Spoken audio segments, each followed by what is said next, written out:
Okay, so today we're going to talk about pet obesity and what can I do about it. It's important to take a food inventory or a food audit, and we have to be really honest with ourselves about everything that our pet eats in a day. It all counts. It all adds up towards that total daily calorie intake goal.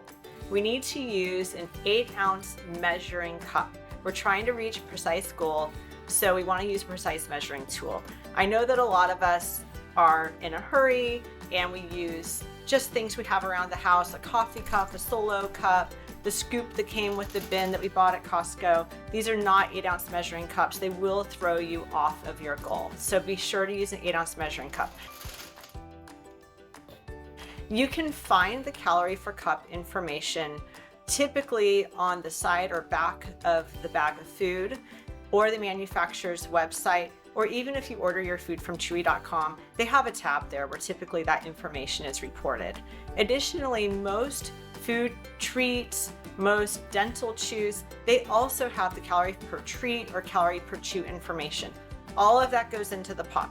So we have to know where we're starting from and then do the math to figure out how many cups can we use per day. If we want to give that dental chew, is that going to throw us over the edge for the day?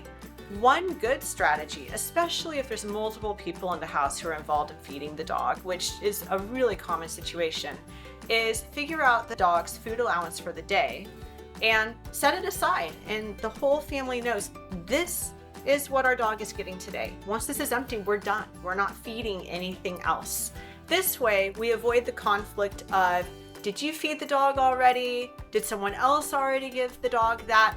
The dog is very good at saying, nobody fed me, I need to eat. And that's a good side note. I do oftentimes have pet owners tell me, my dog always seems hungry and I feel like I'm starving my dog. There are some breeds of dogs that are heavily food motivated and they will never express that they're full or finished eating. If you let them go, they would eat all day.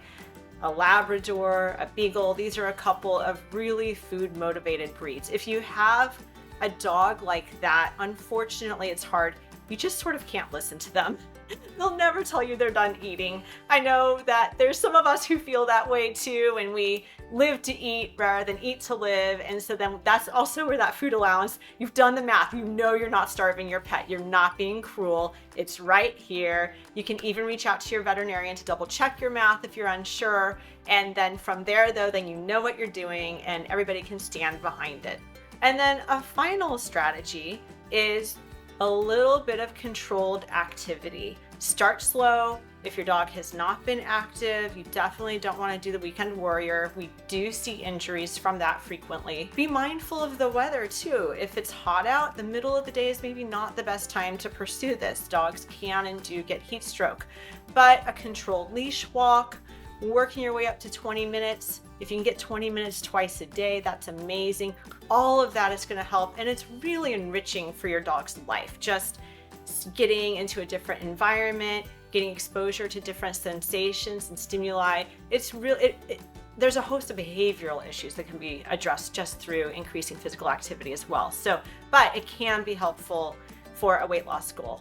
And then the final parting thought is, celebrate any success, even if it's 1 pound. That is worth celebrating. It's really, really hard to get weight off of your dog. It doesn't take a lot to make a big difference. They're typically smaller than us. So a 10% change in weight is not really that many pounds relative to us. Every little bit will count. So we'd love to hear any comments. I've certainly had pet owners in the past. I've had pet owners who have large breed dogs. They've gotten 30 pounds off of their dog. That's like what a person can lose. It's really fun to hear about success stories. And so anything that anybody wants to share would be welcome. And if you enjoyed and felt that you learned something today or got a tip that you can put to good use today, then go ahead and hit the like and subscribe button.